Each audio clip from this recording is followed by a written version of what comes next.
que anden muy bien. Yo soy Federico Piñera, soy médico hepatólogo de la Unidad de Hígado y Trasplante Hepático del Hospital Universitario Austral.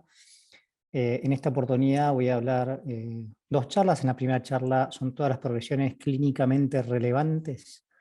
cuando avanzar a tratamiento sistémico de primera a segunda línea y segunda a tercera línea.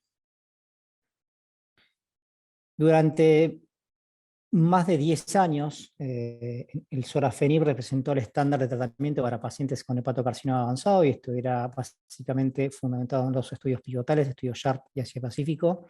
los cuales se demostró una ganancia de supervivencia respecto a aquellos pacientes que recibían placebo, con una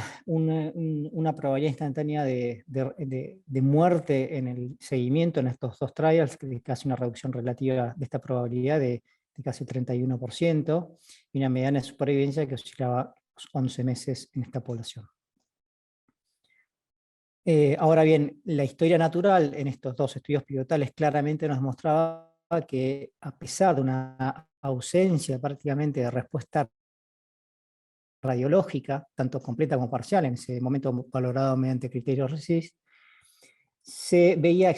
independientemente de esta ausencia de respuesta radiológica, se veía claramente una ganancia en la supervivencia, fundamentalmente por una estabilización de la enfermedad, evitando la progresión radiológica en el seguimiento. Ahora, ante progresión radiológica, uno lo que se podría plantear como los diseños en segunda o tercera línea, en segunda línea,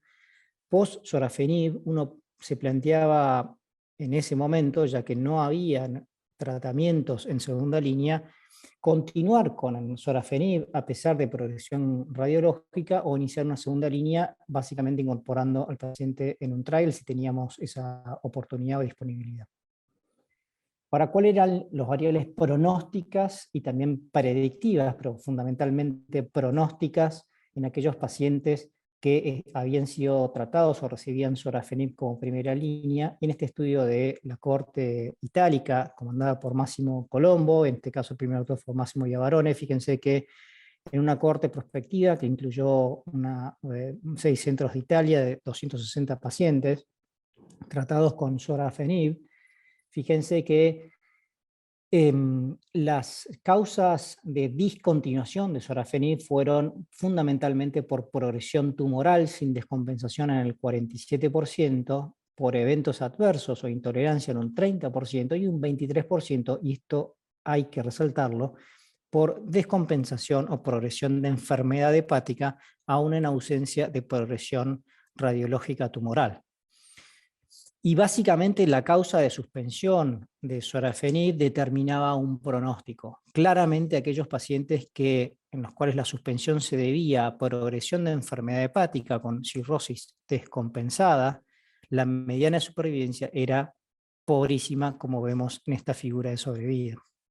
Cuando uno lo compara respecto a aquellos pacientes que la suspensión había sido debido a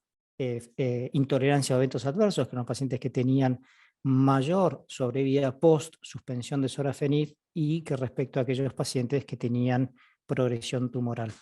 Por lo tanto, hay un subgrupo de pacientes que, ante la descompensación de enfermedad hepática, claramente estos pacientes no deben ser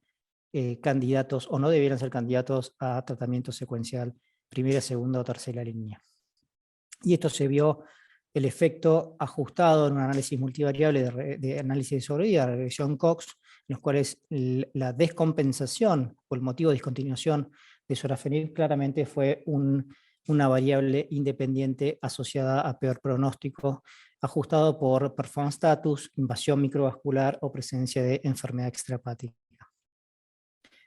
Ahora, no toda progresión es clínicamente relevante, y este es el título de la charla de hoy. Una nueva lesión intrahepática pequeña de 10 milímetros, 11 milímetros, 12 milímetros, probablemente no impacte negativamente en el pronóstico a corto plazo de los pacientes, y esto lo demostró años atrás María Reich. Fíjense que el patrón de progresión, y fundamentalmente una nueva invasión vascular de tronco o rama portal, una nueva lesión extrahepática o un crecimiento de una lesión extrahepática previa, claramente son variables pronósticas y predictivas, pronósticas de mal pronóstico en estos pacientes, que debieran ser criterio de definir progresión clínicamente relevante y saltar de primera a segunda línea, de segunda a terceras líneas. También en la toma de decisiones va a impactar entonces no solo el patrón de progresión, como dijimos recién, definidas por criterios radiológicos, sea criterios RECIST 1.1 o criterios RECIST modificados, cualesquiera que ustedes utilicen, son válidos y han sido validados en trials, tanto en primera como en segunda línea. Lo importante es que uno utilice siempre el mismo criterio objetivable para la toma de decisiones en la vida real. Hay pequeñas diferencias en los criterios RECIST 1.1 y RECIST modificados, sobre todo en la magnitud de la evaluación de la respuesta, sea parcial o completa, y también en la definición de nueva lesión, que no viene en el caso para esta charla, pero es importante aclarar. Pero entonces lo más importante es el patrón de progresión. Por otro lado, tenemos el extremo de otros pacientes con descompensación de enfermedad hepática, que se llama progresión sintomática, y que estos pacientes son una luz roja para el inicio de terapia secuencial, o terapia secuencial de primera, segunda línea, o segundas, terceras líneas. Estos pacientes, el pronóstico va a depender no tanto de la enfermedad tumoral y la extensión tumoral, sino más bien de la enfermedad hepática y su descompensación. Y en el medio están aquellos pacientes que son intolerantes, en este caso a sorafenib, o intolerantes a líneas terapéuticas, en los cuales hay que definir claramente cuál es la definición de tolerancia. Uno extrapola distintos trials, como estudio del Resource y también el estudio de pembrolizumab en segunda línea, pero básicamente siempre tenemos que tener en cuenta cuál es la definición de intolerancia que uno quiere objetivar y que sea la misma para todos los tipos de pacientes en los cuales uno puede sistematizar en la vida real la toma de decisiones. En cuanto a esta definición de tolerancia o intolerancia, claramente por estudio Resource, la tolerancia estaba definida como, por lo menos en los últimos 20, los últimos 28 días, una dosis sostenida de al menos 400 miligramos día de sorafenib. Ahora bien, ¿es la respuesta radiológica a un objetivo primario? Y claramente, como hemos visto en los estudios YAP y Asia Pacífico, la ganancia en supervivencia era independiente de una respuesta radiológica, sea parcial o completa. Y fíjense que en el estudio Resource, el estudio comparó regorafenib versus placebo, en segunda línea, fíjense que también la respuesta objetivable al menos superaba discretamente por encima del 10-11%, y esto claramente demostraba, a pesar de esta baja respuesta radiológica, se demostraba una ganancia en supervivencia en segunda línea, con un control global de enfermedad del 65%. Por una cuestión metodológica, esto en realidad, en el diseño de estudios de trials de segunda línea, en realidad lo que hubiera faltado en realidad ante esa pregunta clínica que todos teníamos en paciente que progresaba con sorafenib, hubiera sido ideal tener una tercera línea con continuidad de sorafenib a pesar de progresión radiológica, y sobre todo aquellos pacientes que han sido tolerantes con progresión tumoral. Sin embargo, los trials definieron claramente no incorporar la continuidad y saltar a segundas líneas y compararlos versus placebo. ¿Cuáles fueron los estudios que han, en función de diseños de superioridad versus placebo, que han fallado y que han evidenciado beneficio terapéutico?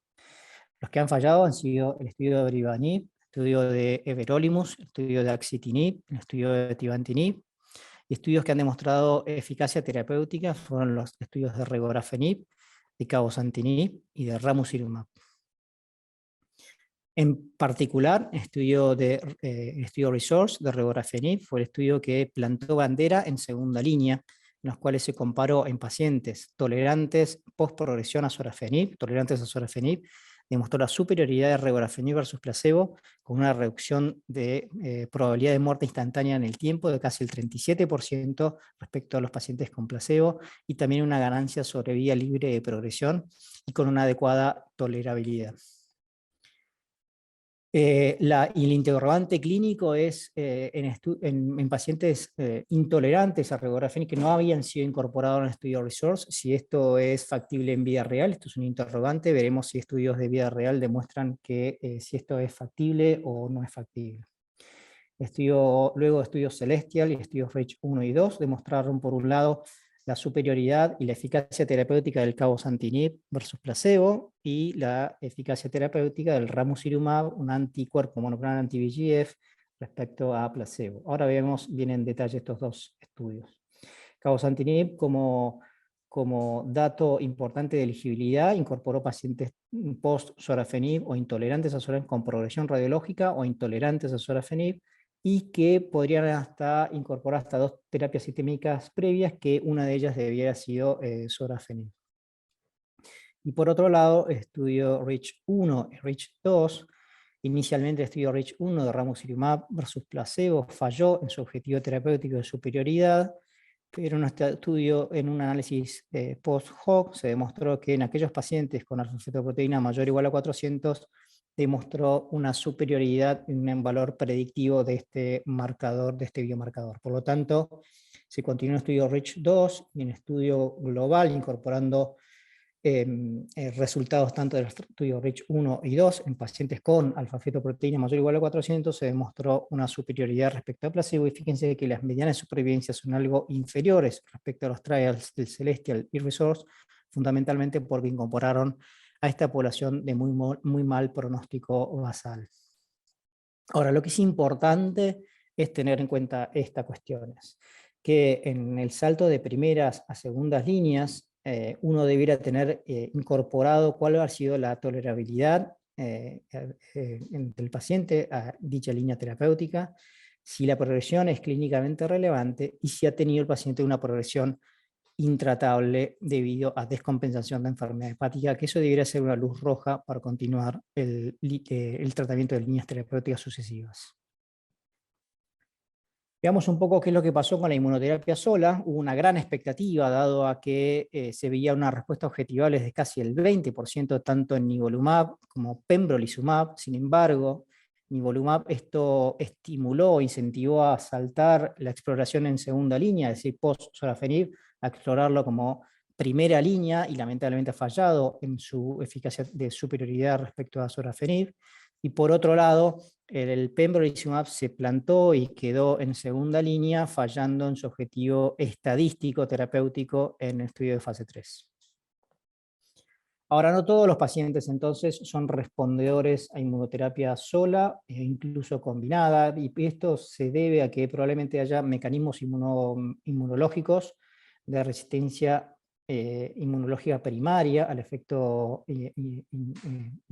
desbloqueo inmunológico que generan los inhibidores checkpoint y otros inhibidores del bloqueo de la respuesta inmunológica,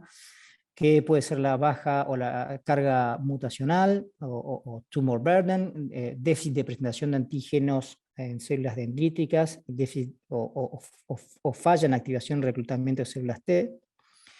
Algunos plantean como marcador predictivo la expresión PDL1. Esto no se ha visto como expresión o como valor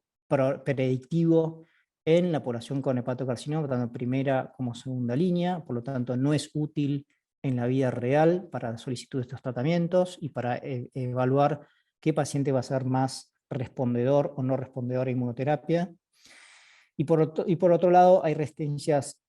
secundarias o a lo largo, luego del inicio de inmunoterapia, que puede ser por la pérdida de expresión antigénica tumoral, por resistencias de vías efectoras como la vía interferón gamma y sobreexpresión de otras señales coinhibitorias de la respuesta T, que serían como mecanismo de escape al efecto o al bloqueo PD-1, PDL1 o CTLA4. Esto lo voy a dejar pasar de largo, que no viene mucho interés, pero es importante tener en cuenta en este estudio de corte retrospectivo, en el cual intentó comparar el efecto, la efectividad de regorafenib versus nivolumab en vida real, en un estudio asiático. Fíjense que comparó y intentó hacer mediante un propensity score y una probabilidad inversa de haber recibido dicho uno u otro tratamiento. La verdad que la efectividad en este estudio no fue superior en uno u otro subgrupo de pacientes, pero lo que es interesante es ver cómo fue la dinámica de las curvas de supervivencia en estos pacientes. Fíjense que inicialmente pareciera ser que los inhibidores de tirosinquinasa, en este caso el regorafenib, podría tener un beneficio en el corto plazo en ganancia de supervivencia, y en aquellos pacientes luego del 4 o el 5 o el 6º mes, en los cuales ya hay respondedores a inmunoterapia, claramente tienen quizá un beneficio terapéutico. En esos pacientes claramente tuvieron respuesta radiológica objetivable. Y dicho esto, fíjense que en todos los estudios de inhibidores de tirosina quinasa, sorafenib, lenvatinib es una excepción, cabozantinib, regorafenib y el anticuerpo monoclonal anti-VEGF, el ramucirumab, las respuestas objetivables, sea por RECIST 1.1 o RECIST modificado, discretamente superan la barrera del 10%. Una excepción es el lenvatinib, en estudio que comparó lenvatinib versus sorafenib en primera línea, en que llamativamente hubo una respuesta radiológica objetivable del 24% y de 41%, o sea, por criterios RECIST 1.1 y RECIST modificado. Por otro lado, la combinación, esto llevó a la combinación de tratamientos en hepatocarcinoma avanzado, y fíjense cómo la inmunoterapia sola con respuestas objetivales cercanas al 20%, con la combinación de atezolizumab y bevacizumab, o nivolumab y ipilimumab, o pembrolizumab y lenvatinib, claramente las respuestas objetivales se han acercado o superado el 30% a expensas de mayor incidencia de eventos adversos grado 3. Por lo tanto, este sería un pantallazo general a lo que es hoy por hoy, quizá una recomendación personal, a lo que es el tratamiento sistémico de primera, segunda y terceras líneas, antiguas primeras líneas, sorafenib y lenvatinib, y antiguas segundas líneas, hoy por hoy terceras líneas terapéuticas. Por otro lado, si el paciente, ahora vamos a ver en segundo caso, en la segunda charla, cuáles son los pacientes o cuáles son las probabilidades de elegibilidad de uno u otro tratamiento, sea primeras líneas o opciones a primeras líneas, y segundas líneas y tratamiento secuencial de segunda a tercera línea. Lo que es importante, vuelvo a decir, los stopping rules que tenemos que tener en cuanto a tolerabilidad, patrón de progresión clínicamente relevante y descompensación de enfermedad hepática. El tratamiento con nivolumab y ipilimumab en tercera línea o segunda línea y pembrolizumab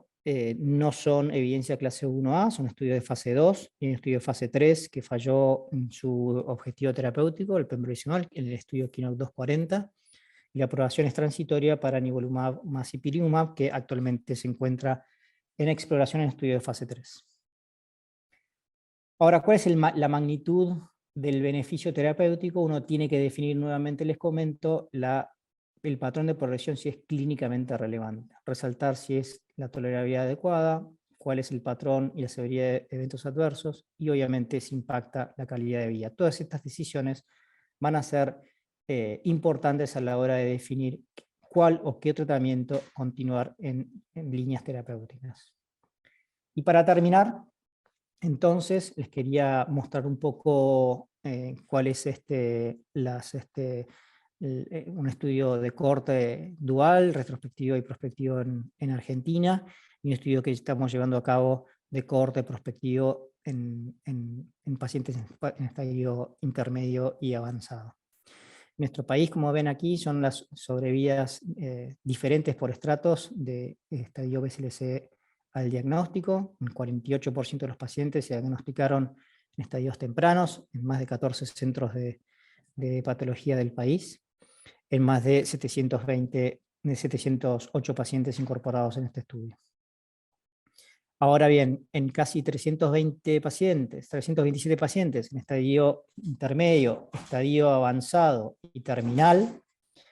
vemos que esta es la distribución de las características basales de los pacientes, con etiología virus C más prevalente en esta población, y un 11% asociados a hígado graso no alcohólico y un 23% a consumo crónico de alcohol. Cuando uno compara la sobrevida del estadio intermedio, claramente aquellos pacientes que se hizo sobreutilización, uno los compara respecto a los estadios intermedios BCLC-B, BCLC-C y BCLC-D, claramente los pacientes en estadio intermedio tuvieron mejor supervivencia global.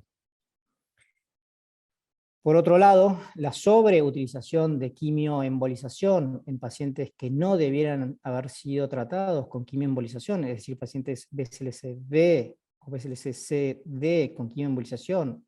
claramente esos pacientes tuvieron una futilidad terapéutica, por lo tanto, la quimioembolización debiera ser instaurada pura y exclusivamente para el estadio correspondiente.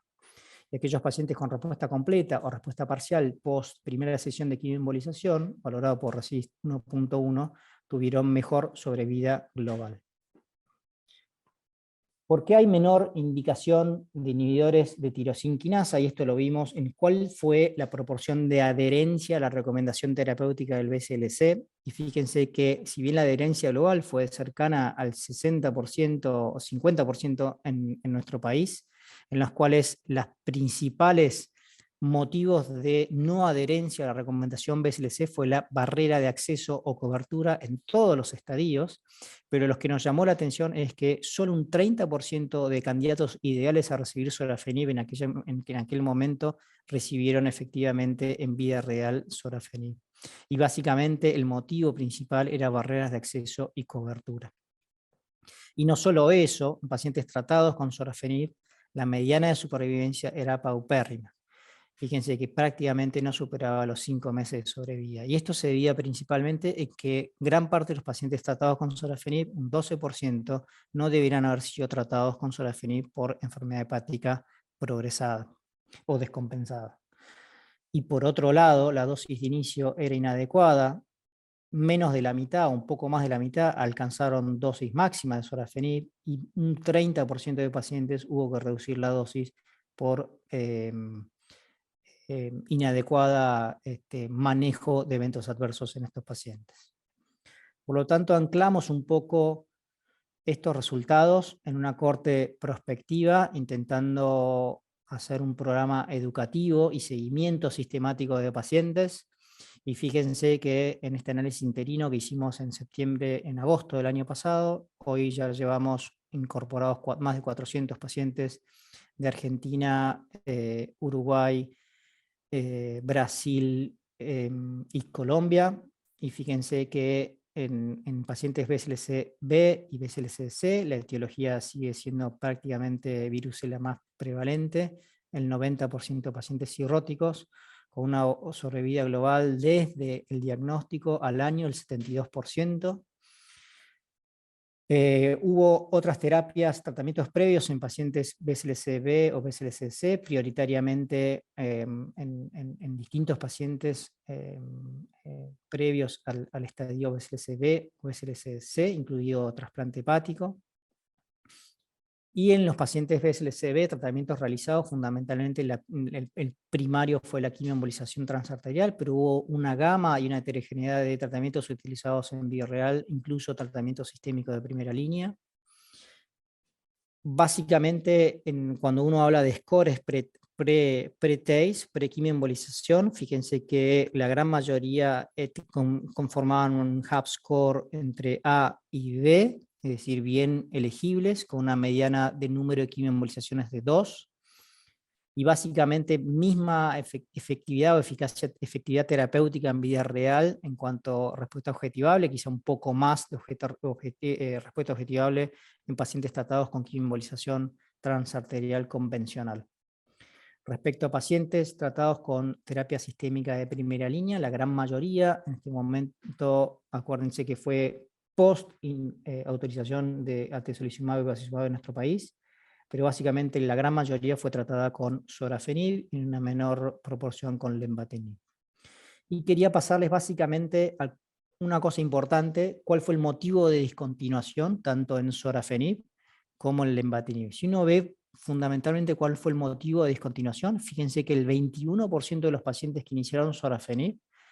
el motivo de discontinuación fue la progresión de la enfermedad hepática, con deterioro del Child más de 2 puntos. Y esta misma figura sucedió lo mismo en un 26% de los casos de suspensión del lenvatinib en aquellos pacientes que en primera línea habían recibido ese inhibidor de tirosina quinasa.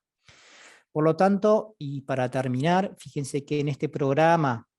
de educación médica y sistematización en la vida real, pasamos un poco de ese anclaje de mediana supervivencia no superior a 5 meses a una mediana sobrevida en pacientes tratados con terapia sistémica de 18,3 meses. Y uno puede argumentar que esto es en épocas de segundas líneas o en épocas eh, eh, de factibilidad de atezolizumab, bevacizumab, pero recuerden que esto fue previo o post autorización inmediata de atezolizumab y solamente en Argentina. Y por otro lado, solo un 25% de pacientes iniciados en terapia sistémica pudieron acceder en esta corte a terapia secuencial sorafenib, regorafenib. Muchas gracias.